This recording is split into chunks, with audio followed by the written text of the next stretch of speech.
Vamos abrir as nossas Bíblias em 1 Coríntios, capítulo 15, versículos 12 a 28. Diz assim a palavra de Deus: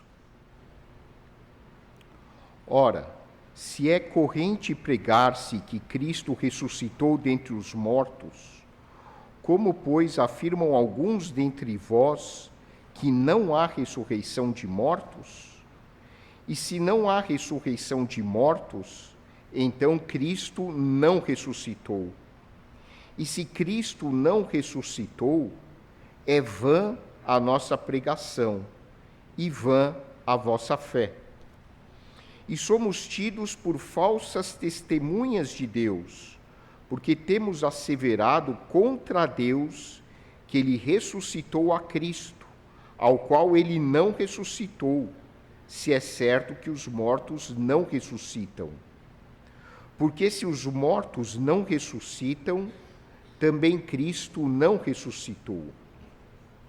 E se Cristo não ressuscitou, é vã a vossa fé, e ainda permaneceis nos vossos pecados.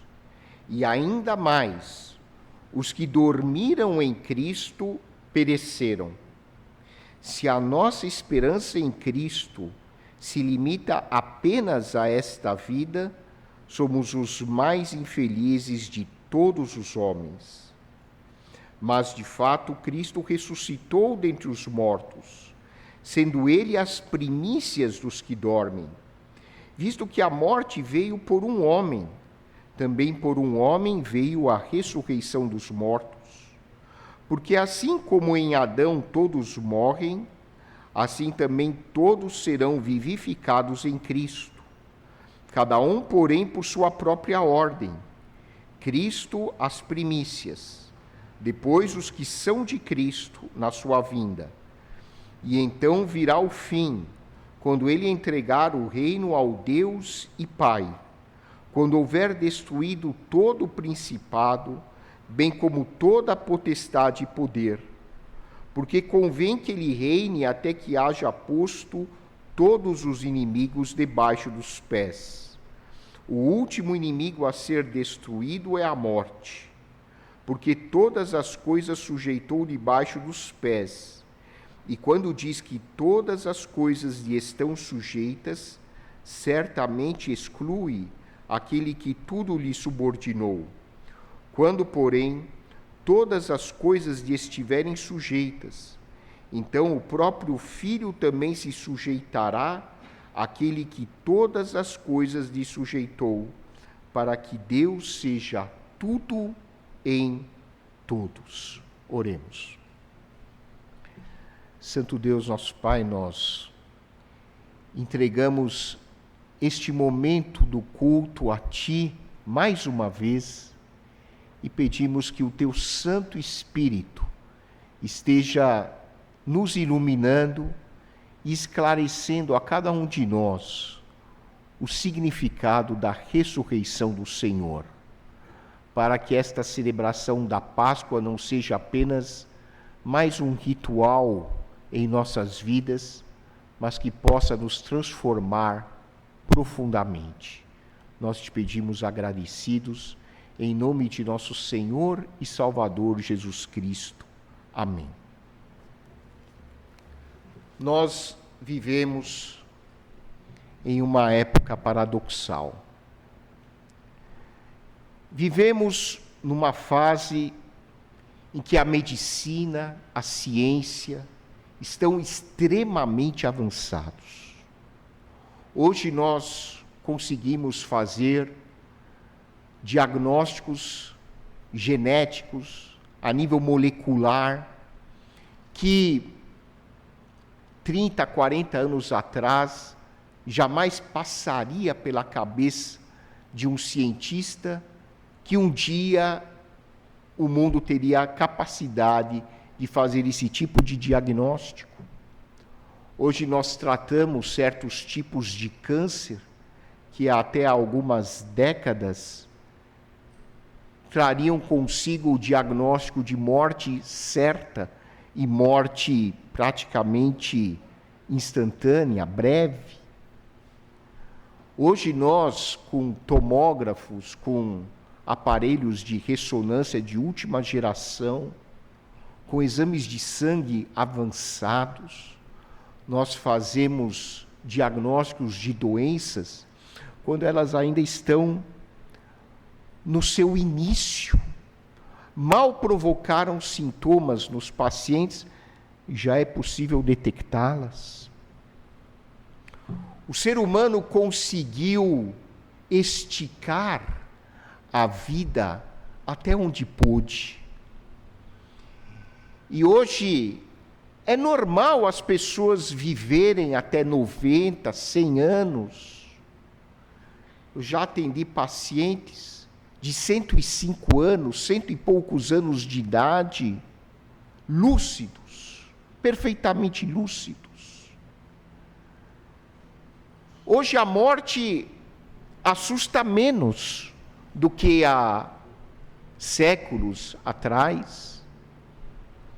Hoje a morte, embora continue sendo uma realidade, é uma realidade um pouco mais distante. Mas é interessante que, apesar de todo o nosso avanço científico, das técnicas ultramodernas, só abrindo um parênteses, nós temos agora alguns astronautas perto da Lua. Já fizeram essa viagem na década de 60, mas agora essa viagem está incrementada. Nós fazemos viagens não apenas intercontinentais, fazemos viagens interestelares, não é mais só coisa de cinema, hoje é realidade. Mas apesar de tudo isso, é impressionante como o ser humano ainda não aprendeu a lidar com a sua finitude. Apesar de conseguirmos esticar a vida por mais 10, 20, 30, 40 anos, apesar de nós conseguirmos fazer o diagnóstico de doenças que antes nós não fazíamos, mesmo assim, a morte continua um grande tabu. Como é difícil nós aceitarmos que um dia nós vamos morrer. Nós nem aceitamos o nosso envelhecimento.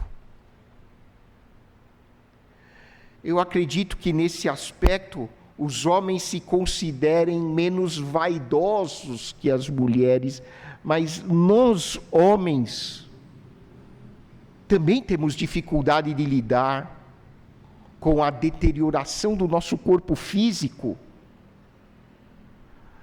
Quando eu me olho no espelho, eu não sou muito chegado em aparência, vocês podem ter certeza disso, mas às vezes, dependendo da inclinação da minha cabeça, eu olho a careca que está atrás aqui. Que tristeza, gente. Que vontade de pegar um dinheiro que eu não tenho e pagar um transplante capilar para parecer 10 anos mais moço.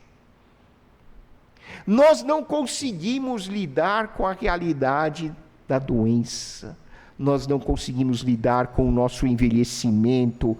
E aí existe essa proliferação de clínicas de estética que prometem um monte de coisas, e as pessoas gastam uma fortuna com canetas emagrecedoras, que são uma bênção quando tem indicação médica, são uma bênção.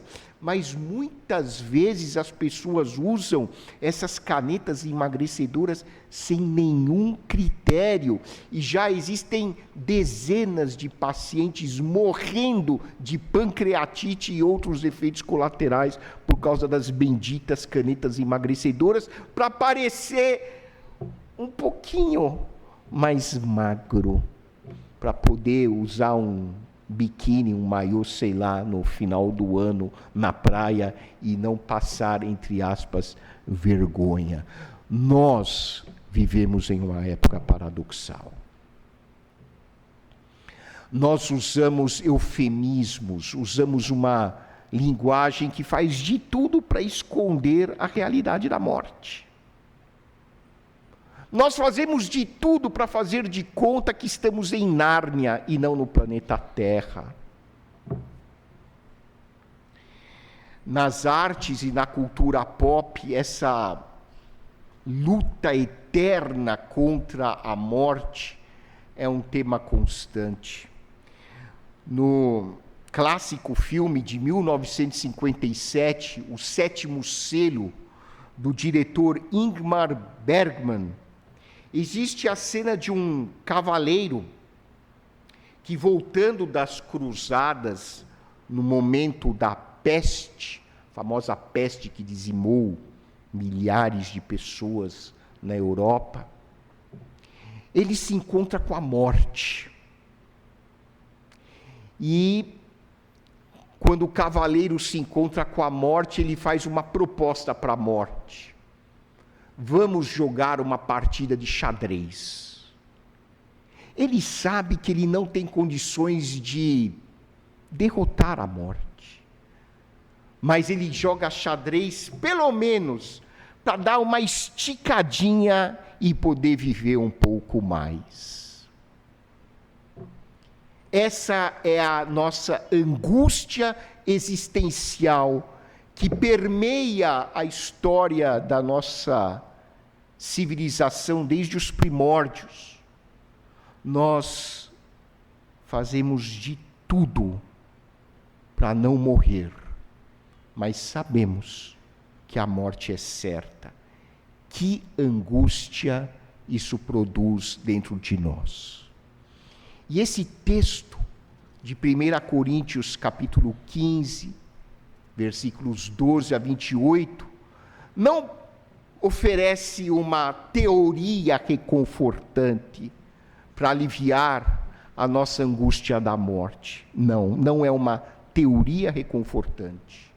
Ela oferece uma solução cirúrgica, precisa, para nós lidarmos definitivamente com essa questão que nos angustia. E é por isso hoje, meus irmãos, que nós estamos aqui na igreja, para celebrar, não um evento histórico isolado que foi a ressurreição de Cristo, porque esse é o significado da Páscoa. Nós estamos aqui para celebrar a solução de Deus para esse problema que nos angustia há milênios, que é o medo da morte. E esta solução está na palavra de Deus. E Deus oferece esse remédio cirúrgico preciso, sem efeitos colaterais, para toda a humanidade. E cabe a cada um de nós estender a mão e segurar este remédio, e desfrutar deste remédio, e lançar para muito longe de nós essa angústia, esse sofrimento psicológico, esse tormento espiritual que a morte provoca naqueles que não conhecem a realidade da ressurreição de Cristo. A ressurreição de Cristo representa o acontecimento mais revolucionário da história. O mundo conheceu muitas revoluções. Nós tivemos a Revolução Industrial, nós tivemos a Revolução Francesa, nós tivemos o Iluminismo, que foi uma verdadeira revolução a nível filosófico.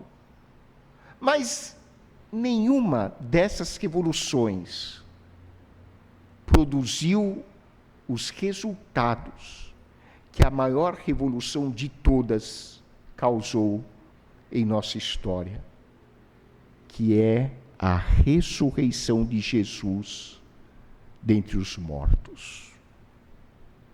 Quais são os efeitos da ressurreição de Cristo?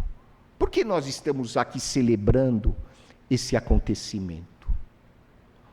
O apóstolo Paulo, escrevendo aos Coríntios, disseca esse tema e comenta sobre os impactos que a ressurreição de Cristo produz em nossas vidas. E a primeira coisa que Paulo menciona é que a ressurreição de Cristo é a base da nossa fé e da nossa esperança.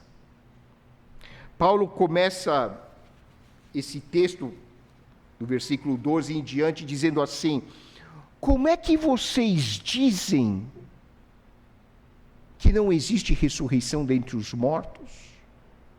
Como é que vocês estão pensando nessa possibilidade? Porque se os mortos não ressuscitam, então Cristo não ressuscitou. Se Cristo não ressuscitou, a nossa mensagem é nula. Se Cristo não ressuscitou, todos nós permanecemos no pecado. Não há esperança para a humanidade. Se Cristo não ressuscitou, ele não passa de um simples mestre espiritual que ensinou coisas muito bonitas. Mas a sua pregação não vai passar de mais uma das belas filosofias que já cruzaram a história humana. Como é que vocês dizem que Cristo não ressuscitou? Pergunta Paulo aos coríntios. E por que Paulo faz esse questionamento aos coríntios? Corinto era uma cidade metropolitana, cosmopolita, como é São Paulo. Querem pensar em Corinto? Pensem em Nova York, pensem em São Paulo, em Paris, em Londres. Era uma cidade de grande circulação de pessoas. Havia pessoas de todas as culturas lá em Corinto. Era uma cidade rica, mas muito mundana. E a filosofia que prevalecia naquela época era a filosofia greco-romana, que extraiu suas ideias do platonismo, do filósofo Platão. A filosofia platônica, que continua muito influente até hoje, dizia o seguinte: a matéria, tudo que é matéria é ruim. A matéria é inerentemente má e corrupta. Não há nada que se possa fazer com a matéria. Portanto, para a filosofia grega, a libertação do ser humano só se daria com a extinção da matéria e com a extinção do corpo.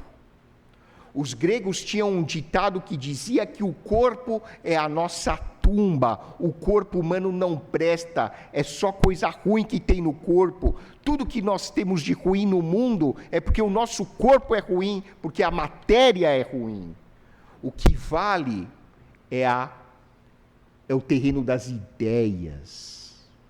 Por isso que os filósofos gregos cultivavam tanto as chamadas virtudes mentais, que para eles esse era o plano ideal de vida. A matéria era lixo, o que era importante era o plano das ideias. E o cristianismo e o judaísmo traziam um conceito diferente. Como nós vimos na escola bíblica dominical, o judaísmo e o cristianismo anteciparam em mais de 2000 anos a definição de saúde da Organização Mundial de Saúde. O que é saúde para a Organização Mundial de Saúde? É o estado de completo bem-estar físico, mental e social. Na década de 80, a OMS acrescentou a dimensão espiritual. Ou seja, saúde só existe quando nós levamos em consideração a saúde do nosso corpo, a saúde da nossa mente, a saúde do nosso espírito e a saúde das nossas relações sociais e a saúde das nossas instituições. Só pode haver saúde completa se todas essas dimensões da vida estiverem saudáveis. Nós não vamos ser saudáveis se vivermos em uma sociedade com instituições corruptas. Nós não vamos ser saudáveis Se a nossa mente não estiver funcionando bem, nós não vamos ser saudáveis se os nossos relacionamentos estiverem indo mal. Saúde depende de uma integração de todas essas áreas. A saúde é holística, a saúde é integral e, portanto, a saúde implica que o nosso corpo humano precisa ser restaurado. E é exatamente isso que a ressurreição dos mortos, consequente à ressurreição de Jesus, nos ensina. Um dia, o nosso corpo, que é matéria, será restaurado. Como Deus vai fazer isso? Não sei. Nós não temos essa resposta na Bíblia, mas a matéria também é boa. O corpo também é bom. E é tão bom que Jesus ressuscitou dos mortos e nos traz esse grande ensinamento. Assim como ele ressuscitou, nós também vamos ressuscitar. A mensagem de Jesus, sem a sua ressurreição, é uma mera filosofia. Mas a mensagem de Jesus, com a sua ressurreição, transforma as nossas vidas. Os filósofos existencialistas, como Jean-Paul Sartre, diziam que a vida é um absurdo. A vida, para os filósofos existencialistas ateus, é um absurdo. Por quê? Porque na cabeça deles, se tudo aquilo que a gente faz, se tudo aquilo que a gente sonha, se tudo aquilo que a gente cultiva ao longo da vida acaba em um determinado momento com a morte física, a vida não passa de um grande absurdo. A vida não passa de um drama existencial sem sentido algum. E eles não estão errados do ponto de vista deles. A vida, se terminasse na morte, ela seria simplesmente um grande absurdo. Não faz sentido nós morrermos e acabar tudo. A morte é uma estupidez.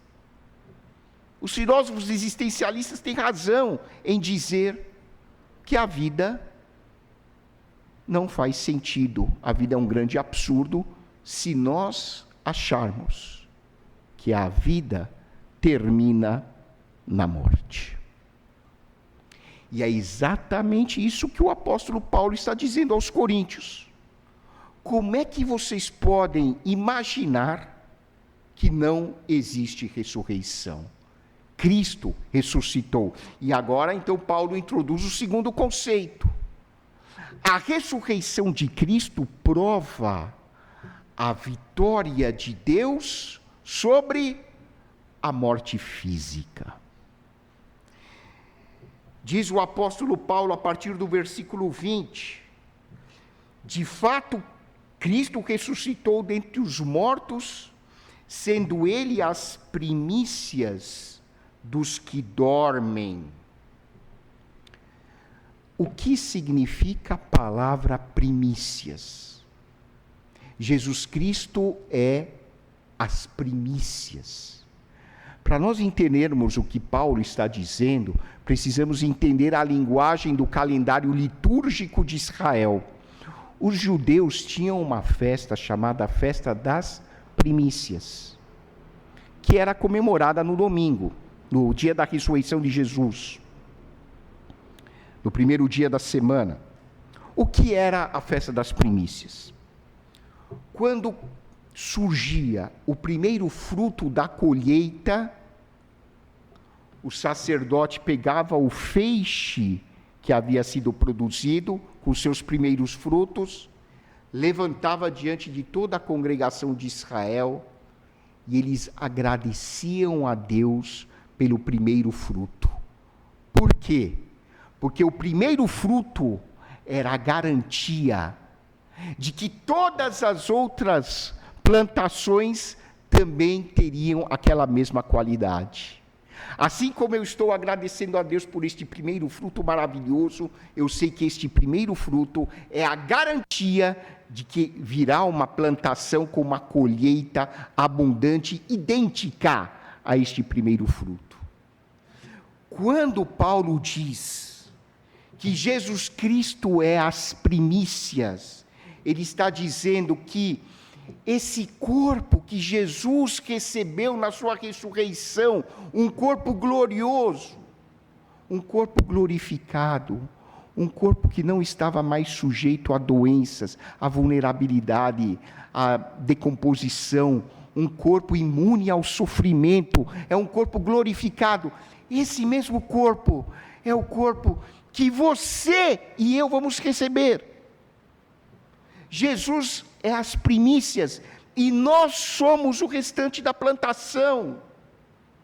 A ressurreição de Jesus garante que você e eu vamos ter um corpo para toda a eternidade.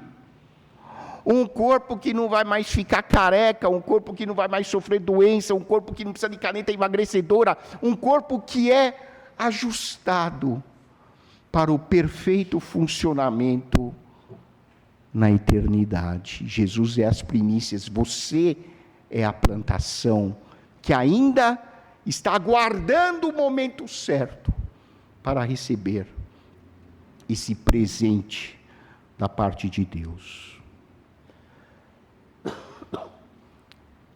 Deus, por meio da ressurreição de Jesus, transformou um ponto em uma vírgula.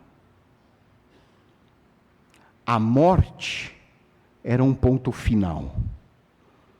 Com a ressurreição de Jesus, a morte se tornou apenas uma vírgula. O que vem depois da vírgula é a nossa vida eterna com Jesus, com um novo corpo, com um novo reino, com uma nova terra, com um novo céu. As coisas antigas terão ficado para trás. E Jesus Cristo, então, inaugura um reino que, por enquanto, ainda não se materializou totalmente. Está numa construção, nós estamos num processo de construção do reino de Deus. Não é para a gente ficar de braços cruzados, esperando o novo corpo glorificado, não é isso. Nós temos que trabalhar. Nós temos que trabalhar ativamente no reino de Deus, sabendo que a morte já não precisa mais nos assustar. A morte é apenas um portal, uma passagem. A morte não deve mais nos amedrontar. Claro que nós vamos chorar a partida dos nossos entes queridos, porque nós sentimos saudades. Nós somos humanos. Mas o reencontro é garantido. O reencontro, eu imagino como vai ser a cena do reencontro. Ali eu fantasio. A gente não sabe exatamente como vai ser. Mas sabe o que a Bíblia diz sobre esse reencontro? Olhos não viram, ouvidos não ouviram o que Deus tem preparado para aqueles que o amam. Nós não fazemos ideia da alegria que vamos desfrutar na nova dimensão. E tudo isso começou aonde? 2000 anos atrás, quando Jesus ressurgiu dos mortos. Ele venceu a morte. E por isso, você também venceu a morte, eu também venci a morte, porque Jesus é as primícias da plantação que ainda está sendo cultivada. Você e eu estamos nessa plantação que está sendo ainda cultivada, mas o resultado está garantido por causa das primícias. E, finalmente, a ressurreição de Cristo garante a vitória do amor e do bem sobre todo o pecado, sobre todo o mal. Esse versículo 28, eu convido você a refletir sobre esse versículo. Se você puder, leia em voz alta agora, para que você internalize o que esse versículo está dizendo. Eu acho que muitas pessoas já leram esse versículo, mas não entenderam o que esse versículo está dizendo. Leram e leram e leram e não absorveram o que esse versículo de Paulo está dizendo. Eu vou ler devagar. Quando, porém, todas as coisas lhe estiverem sujeitas, respira fundo, respira. Então, o próprio Filho também se sujeitará àquele que todas as coisas lhe sujeitou, ou seja, o Filho sujeitará tudo ao Pai. Agora vem a parte mais importante da sinfonia da orquestra. Presta atenção, abre o entendimento, peça para que Deus ilumine você na leitura do que vem agora. Para que Deus seja o quê? Seja o quê? Tudo em todos. A palavra grega que aparece aqui para tudo e todos é universo. Nada fica fora, meus irmãos, nada, nada, nada. Por favor, repita comigo, para que Deus seja tudo em todos. Não haverá mais corrupção, não haverá mais banco XYZ desviando dinheiro, não haverá mais terrorismo, não haverá mais exploração social, não haverá mais exploração econômica, não haverá mais opressão social, não haverá sexismo, não haverá preconceito, não haverá absolutamente nenhum resquício de maldade na dimensão que Deus está por trazer para nós. Nada ficará de fora. Pastor, mas como que Deus vai fazer isso? Como, pastor? Eu não sei, sinceramente eu não sei. Lamento por não poder informá-los, mas eu não sei. Um dia nós vamos saber. Guarda essa pergunta para você, faz para Jesus quando você chegar lá. Nós não temos a resposta. Ah, pastor, mas o que eu aprendi na escola dominical, eu não sei, eu não tenho a resposta. Não sei como conciliar. O que eu sei é o que a Bíblia diz. Deus será tudo em todos, vitória total, esmagadora de Deus. É como se fosse um jogo de final de Copa do Mundo, e Deus vencesse o adversário por 1000 gols a 0. E você faz parte do time vencedor. Esse é o significado da Páscoa, é isso que nós estamos comemorando aqui. A finitude da vida é apenas uma ilusão. A vida não é finita. O que é finito é a nossa vida terrena, mas não a nossa vida integral. O que é finito é a existência desse corpo decadente, desse corpo que, por mais que tente emagrecer, está sempre com um peso maior na balança maldita. Essa vida é finita. esse corpo está com os dias contados. Mas você é imortal.